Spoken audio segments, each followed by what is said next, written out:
Hello, I'm Dr. Claudia Hernandez.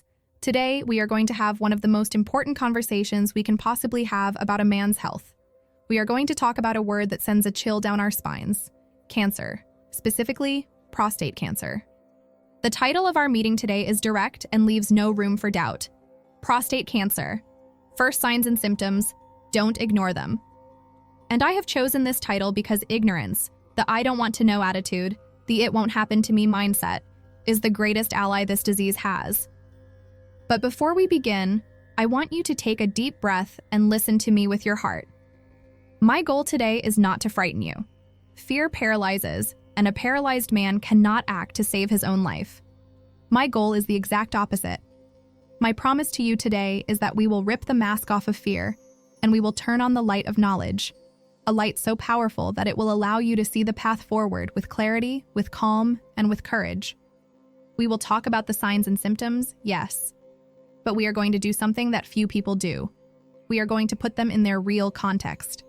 I am going to reveal the most important truth about prostate cancer, a truth that is both its greatest danger and its greatest hope. The very first signs of prostate cancer are not what you think they are. Often the first signs are not felt. They don't hurt, they don't give a warning, they are silent, they are whispers. Today, I will teach you how to listen to those whispers. We are going to detail 5 categories of signs or messages from your body and your life, from the most well-known and obvious to the most subtle and predictive. And for each one, I will not leave you in doubt. I will give you a clear plan of action: what to do, who to call, what to ask, what to expect. By the end of our time together, you will not have fear. You will have a plan. If you believe this knowledge can save your life or the life of a man you love, I ask you to join this health mission right now. Subscribe to the channel, because every video is a weapon of knowledge. Activate that bell to always be alert and in the front row. And give us a like, a gesture that helps this vital message reach more and more people. And to seal our pact today, so that I know you are committed to listening to the whispers of your body, please comment below with the keyword, "Listen to my body." It will be our signal that we are in this together. Finally, it excites and strengthens me to know how far our voice reaches. I speak to you from the United States, but my soul is Mexican, and I celebrate every time I see the name of your city, your country, in the comments. It is a reminder that we are an immense family united by the desire to live longer and better lives. Please tell me with pride, where are you watching from today? All right. With calm and with courage, let's begin to listen. To organize our conversation, let's think of the body's signs as messages. Some are shouts of alarm, others are echoes in a hallway, others are distant shadows. Learning to interpret them all is the key. Message number 1, the shouts of the river, the urinary symptoms. These are the most well-known signs, the ones everyone associates with prostate problems. These are what I call the shouts of the river, because your urinary system, that river that flows through you, begins to shout that something is wrong. What are these shouts? The need to urinate frequently, especially at night, what doctors call nocturia. Getting up 2, 3, 4, or more times a night is not normal for your age. It is a shout.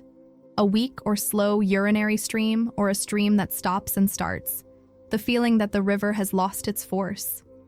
The sensation of not having completely emptied your bladder, that there's always something left.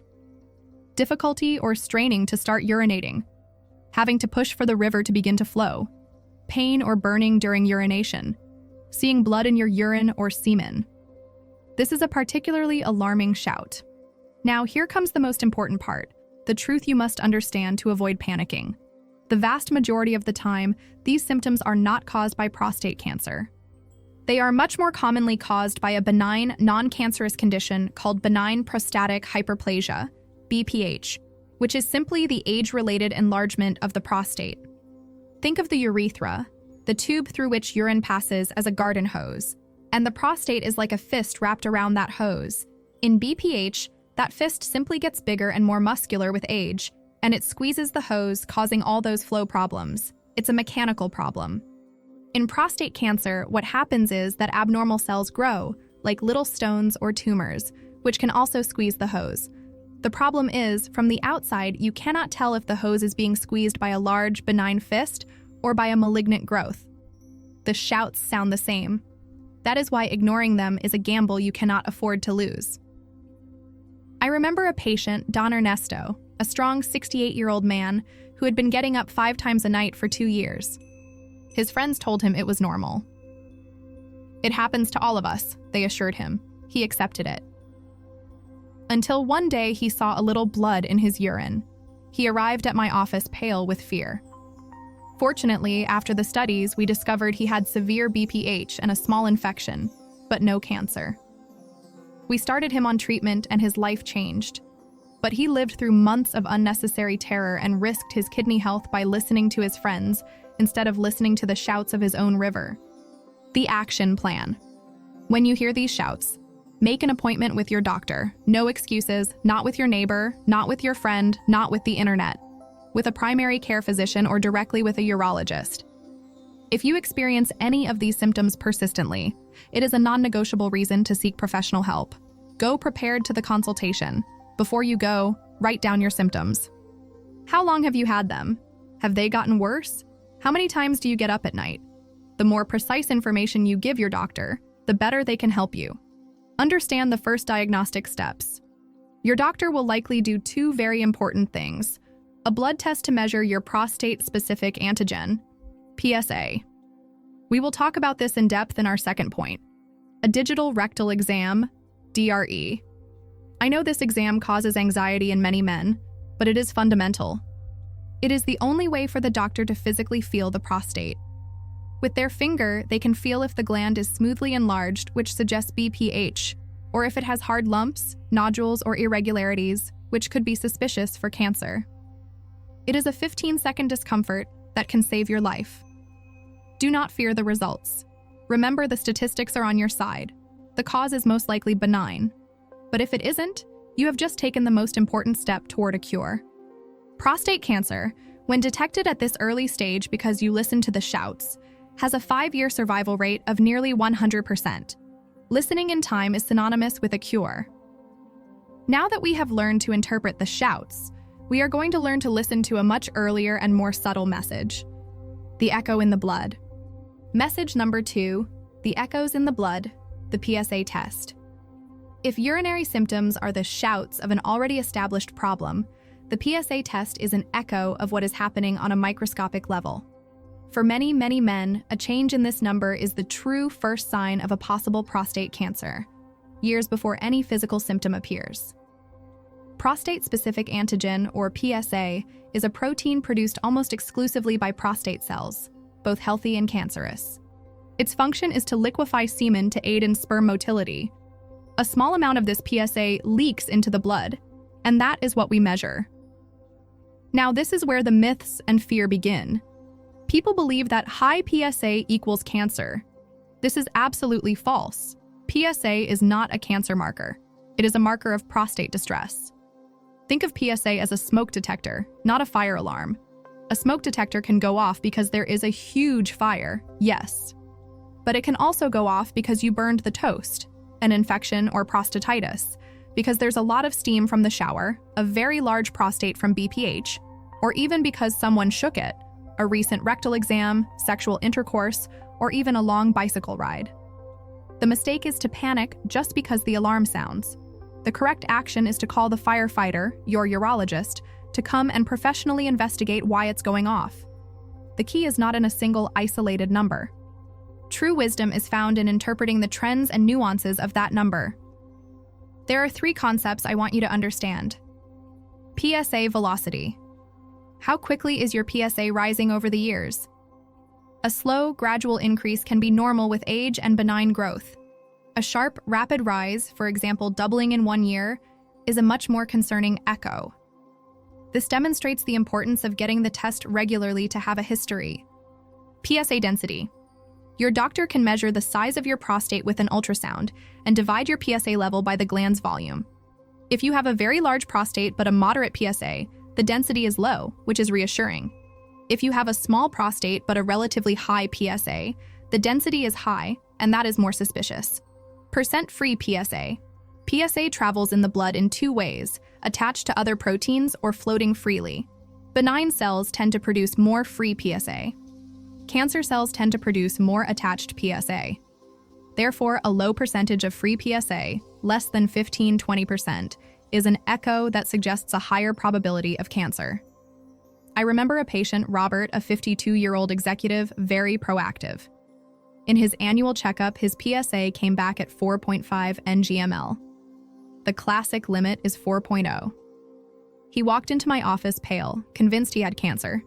His primary care doctor, with good intentions but not being a specialist, had scared him. I reviewed his history. The previous year it was 3.8, and the year before that, 3.2. His velocity was slow. I ordered a free PSA test, and his percentage was 28%, very healthy. A rectal exam was normal. I explained that his prostate was simply a bit noisy and large for his age. We reassured him and established a plan of active surveillance. Today, years later, his numbers remain stable, and he lives without fear but with knowledge. The action plan for interpreting the echoes in your blood: establish a baseline. Talk to your doctor about when to start getting PSA tests. Generally, it's around age 50, or at 45 if you have risk factors, which we'll discuss in a moment. The important thing is to have a first number to be able to compare in the future. Don't obsess over a single number. A single number is not a diagnosis. It's a piece of information. If a result comes back elevated, the first thing to do is repeat it a few weeks later, making sure to avoid ejaculation or intense exercise 48 hours beforehand to confirm it wasn't a false alarm. Talk to your doctor about advanced tests. If your PSA is persistently elevated or suspicious, ask your doctor about tests like the % free PSA, or more modern tests like the Prostate Health Index, PHI, or the 4K score test, which give a much more accurate probability of having an aggressive cancer. Adopt an anti-PSA lifestyle. Did you know you can lower your PSA naturally by reducing inflammation? A diet rich in lycopene, cooked tomatoes, omega-3s, fish, and selenium, Brazil nuts, and low in dairy and red meats can reduce prostate inflammation and therefore your PSA level, giving you a more accurate reading of your true risk. Now, let's move on to a message that doesn't come from your body, but from your past. Message number 3: the shadows in the family tree, genetic risk. This is one of the most important whispers, and often one of the most ignored. Your family history, your genetics, casts a shadow of risk over you. It is not a sentence, but it is a warning, a message that has been written in your DNA since the day you were born. Prostate cancer has a very strong hereditary component. Your risk doubles if your father or a brother had the disease. And it multiplies even further if they were diagnosed at a young age, before 65. If you have several first-degree relatives affected, your risk can be up to 5 or 10 times higher than that of the general population. Think of your genetic risk like the hand of cards you were dealt in a game. You cannot change those cards.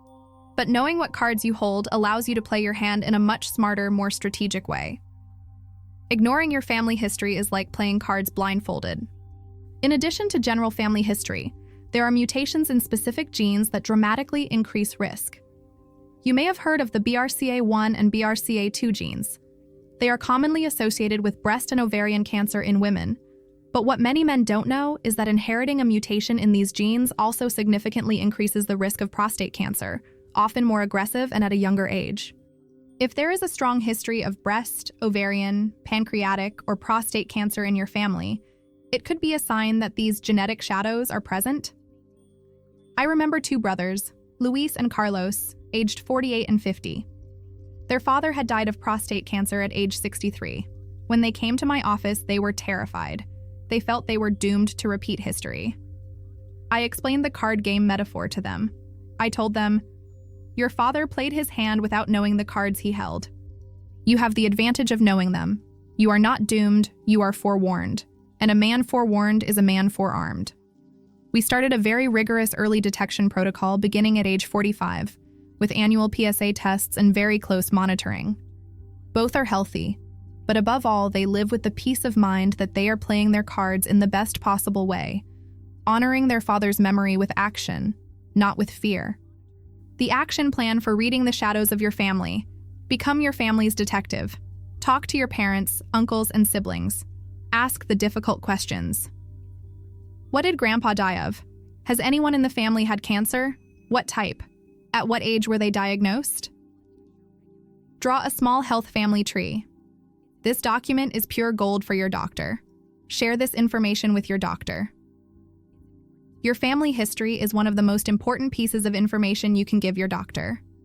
It will determine when you should start your screenings and how often.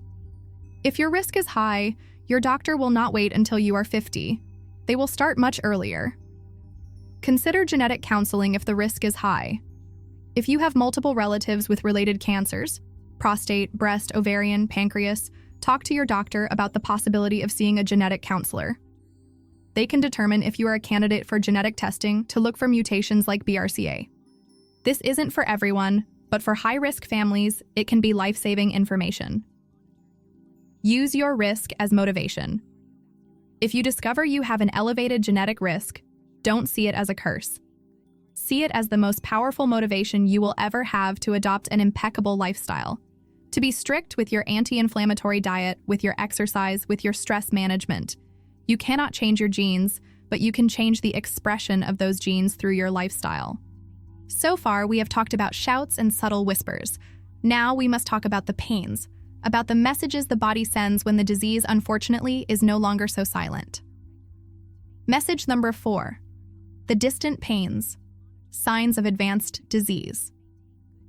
I want to approach this point with the utmost sensitivity, but also with complete honesty.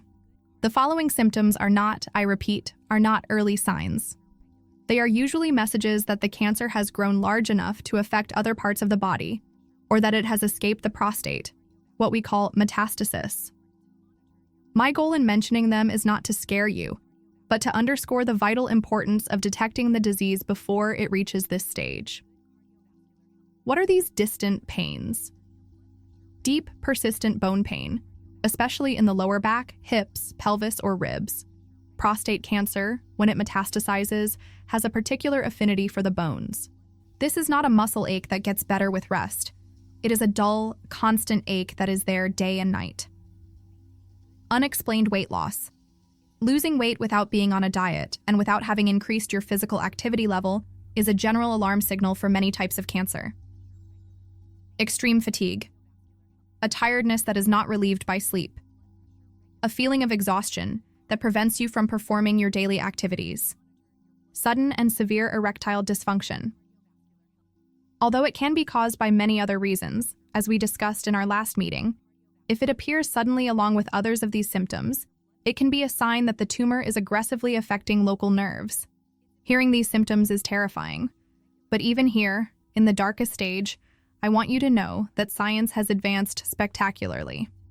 Today, there are hormone therapies, chemotherapies, immunotherapies, and radiopharmaceuticals that can control the disease for many years, maintaining a good quality of life. Hope does not end here, but the fight becomes harder. That is why all our energy must be focused on not reaching this point. The action plan. If you experience these symptoms, medical urgency, not panic. If you have persistent, deep bone pain, do not attribute it to old age or arthritis without further investigation. It must be evaluated by a doctor urgently. Do not wait. Be specific in your descriptions.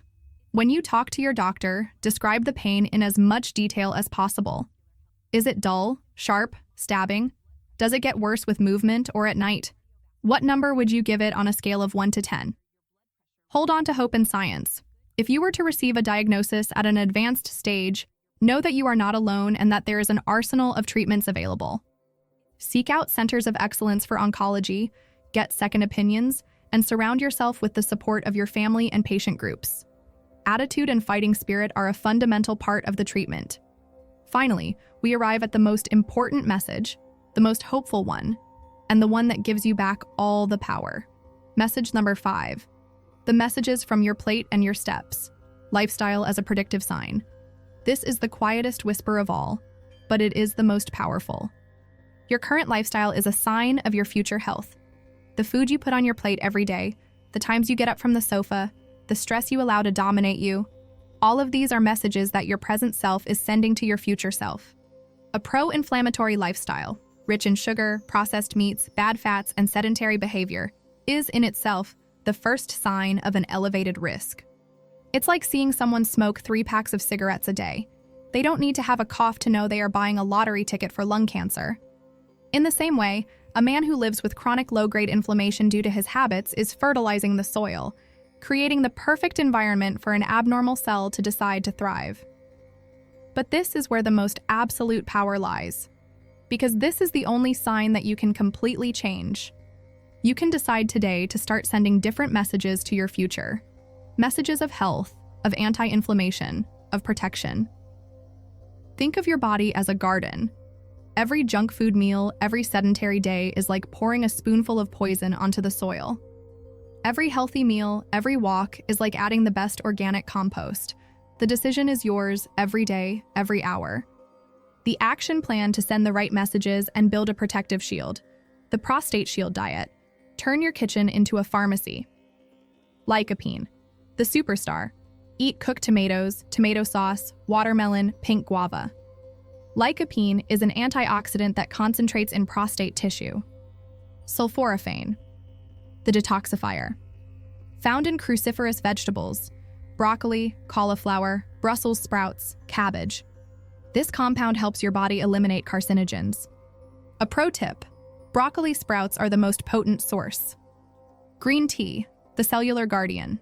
Its catechins, especially EGCG, have been shown in studies to induce the death of prostate cancer cells.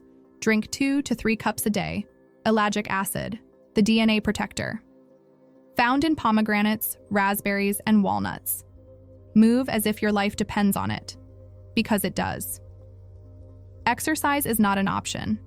A sedentary lifestyle increases inflammation and worsens circulation in the pelvic area. Commit to a minimum of 30 minutes of brisk walking, 5 days a week. Strength training, lifting weights, is also crucial as it helps regulate hormones and reduce body fat, which is an inflammation factory. Declare peace in your mind. Chronic stress and lack of sleep weaken your immune system, your first line of defense against cancer. Practice stress management techniques like meditation, deep breathing, spending time in nature, or simply listening to relaxing music. Prioritize your 7 to 8 hours of sleep each night. We have traveled a long and deep road today. We have learned to listen to the shouts of the river, the echoes in the blood, the shadows of the family tree, the distant pains, and above all, the messages from our plate and our steps. You are no longer a passive observer waiting for a symptom to appear. You are now an active guardian, a detective of your own health, armed with the knowledge to interpret the signs and, more importantly, with a plan of action for each one. The fear is gone, because in its place, there is now a map. Now it's your turn. The moment of commitment. Of all the strategies and action plans we have discussed, what is the first step you are going to take? Choose one. Just one, to start this very week. Will it be making that doctor's appointment you've been postponing? Talking to your brother about your father's health? Incorporating green tea into your daily routine? Write your commitment here in the comments. Declare your intention out loud. Post, "My commitment is," and complete the sentence. This is the first step to taking control. And if this map we have drawn together has seemed valuable to you, if you believe it can guide another man out of the forest of fear, please share this video. It is an act of love and responsibility that can literally change a life. Thank you for your time, for your trust, and for your courage in facing this very important topic. May God bless your health, your path, and your entire beloved family. I'll see you at our next health meeting.